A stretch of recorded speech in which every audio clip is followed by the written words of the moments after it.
Wargaming's Beat the Cooler Bat Rep.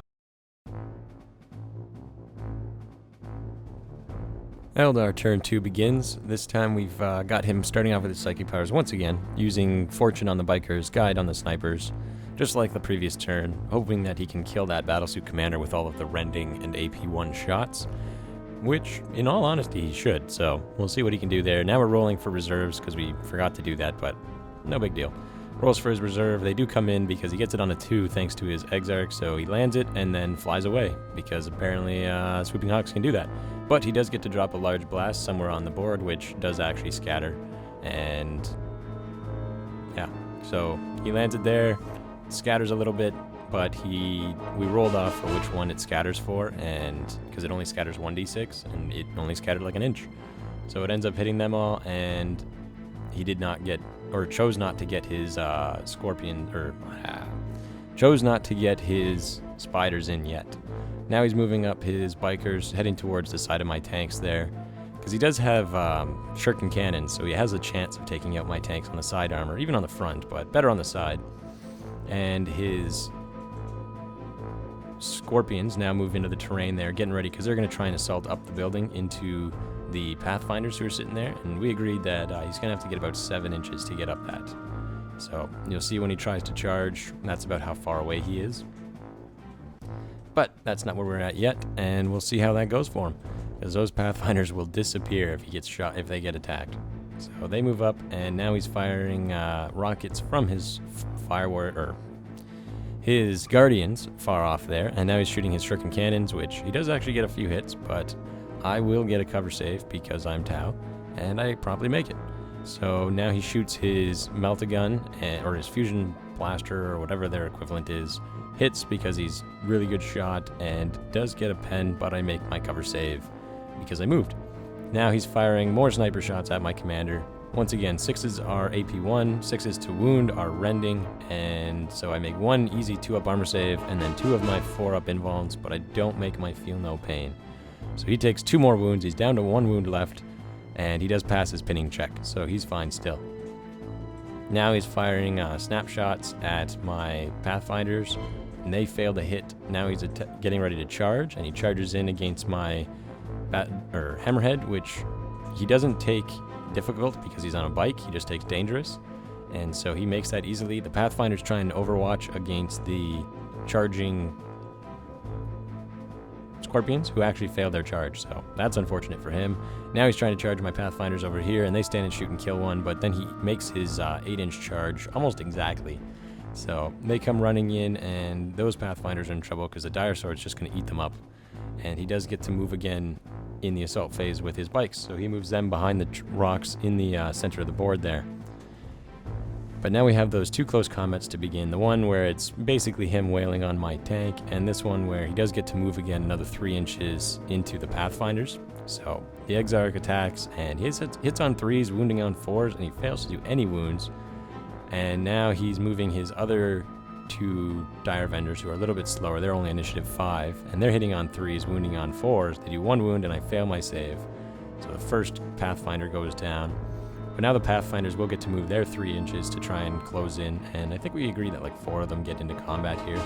The rest of them are just kind of too far away still.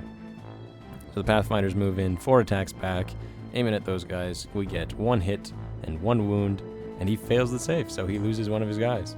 And we tie combat. The Eldar over here, though, they charge into the tank, and they've got their spears there and melt-a-bombs, I believe, so he's got a real easy chance and easily wrecks that tank. Just like that. So Tau turn 2 begins, and we've lost one of the hammerheads, and the pathfinders are engaged, but we are getting our battlesuit teams in, and both of them come in thanks to the battlesuit commander, or rather the fire warriors had to do a leadership from the bomb that came down last turn. We totally forgot about it, which they fail and ran off the board. So that was definitely unfortunate. And now my battlesuit commanders, or my other battlesuit teams, they come deep striking in, and thanks to the Pathfinder Devilfish, they get to re-roll the scatter. So the first time they would have failed, but re-roll thanks to the Devilfish lands them just where I want, right around those scorpions, and we are going to destroy that unit. My commander moves over, getting ready to shoot the Exarch and the not the Exarch, the Super Exarch. Autarch. There we go. And My Pathfinders jump out heading into the enemy, or my Fire Warriors jump out heading into the enemy Pathfinders, because I don't want those snipers shooting my commander anymore, because it will be a free point for him with the Slay the Warlord. Not to mention my commander just doesn't deserve to die to that. He's lived through worse. My other Pathfinders, they move through difficult terrain, getting in front of him because those Scorpions are still creeping around, and we want every shot we can get shooting at his Autarch and Exarch, because he doesn't have Fortune this time, so it's going to be real, or not real easy, but easier to kill them, because they're not going to get to re-roll any failed saves, which is definitely an awesome save. So now my battlesuit, or my Fire Warriors move over. The battlesuits, the broadsides that is, they move down the hill because they're going to get into that combat against the Dire Avengers. So now firing my marker lights at those Pathfinders, I end up getting a crazy amount of hits, and I reduce their cover save and boost the ballistic skill of my Fire Warriors are standing right there, because him with no save and me getting to hit on like threes and hitting on threes, wounding on twos is just going to eat up that unit because he doesn't get saves. And so he goes to ground for a 6-up and doesn't make any. So 7 of his Pathfinders go down just like that. And definitely good news for the tap. And he went to ground too, so it's even harder for him to hit. Those 6s are now going to be rending anyway, or AP1. Now I'm firing all my my Fire Warriors at his Exarch and Autarch, and they get a whole bunch of wounds, and he makes a bunch of his saves, but he fails 3 of them. Then he tries to do Lookout Sirs, and 2 of them go on to the Autarch because they have the same save. And now my Battlesuit Commander shoots, getting 2 wounds with his Plasma, all hit anyway, now going for wounds. 2 Invones and 2 regulars. So the Invone saves, he makes, and the regular saves, he fails. So his Autarch goes down just like that. And now my Battlesuit starts shooting into the back of his Striking Scorpions, and they miss a whole bunch of shots because they are hitting on 4s, but they are wounding on 2s, so we get a bunch of hits there. 3 of them are Invones, 2 of them are AP4, but he has a 3-up, so he will get a few saves here. And this was me just pretty much explaining which order I want these to go in, but he goes to try and make his saves here, and does make 1 cover, or no, he's trying to do his Lookout Sirs, so he fails 2 of them, so his commander does go down. Then he goes for his regular armor saves, which he passes both of those. Now my other Battlesuits, they shoot, hitting on 4s, wounding on 2s. The green ones are invuln only, so not that good of a roll, but wounding on 2s nonetheless, which is still not that good of a roll, but at least we got 4. And against all of these, he's pretty much got covered, except for the first one where there's a guy out in the open, but the rest of them it's going to be regular saves, which he makes all of those. So he loses 1 more guy. Now my Devilfish shoots its smart missiles, or both of the Devilfish too, because I don't think any one of them is going to wipe out the unit, and they're both hitting the same guy, so they do 2 wounds, and he saves both of those. And now my broadsides are snap firing, which they fail to hit, but they do 1 wound, but he gets his cover save against that. And now Fire Warriors start taking pot shots at the rockets that are up on top of the rooftop, and they get 3 wounds. He has a 3-up save though, so I probably won't kill any, and then I kill all 3 because he rolls triple 2s, so definitely unlucky there. And that's first blood, I believe.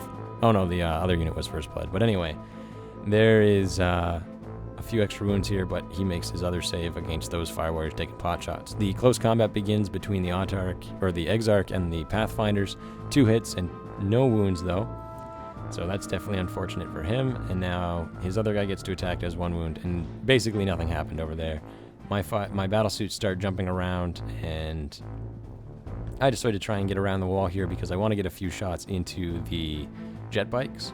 And the other Battlesuits getting 12 inches, I decide that I'm just going to run right away and hide behind the the Devilfish. And apparently a Fire Warrior fell down there. Did not even see that guy. And the Battlesuit Commander himself, he moves, just moving through, or should have been 1 dice there. I think I re-rolled it and got a 6 anyway, but he moves over 5 inches.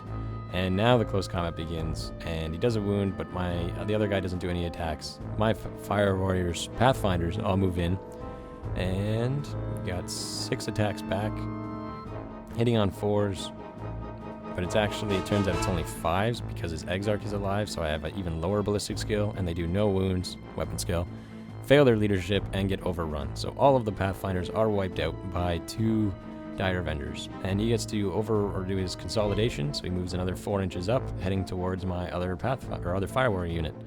So here we are at the end of turn 2. The Tau are kind of all over the place now, and after a couple of bad rolls for the Eldar, it looks like it might not be going that great, but he still has his Scorpions left, and he still has those Dire Avengers on the far left. So we'll see if he's able to close in and finish off all of those other Pathfinders and all of the other Fire Warriors. Stay tuned for part 3.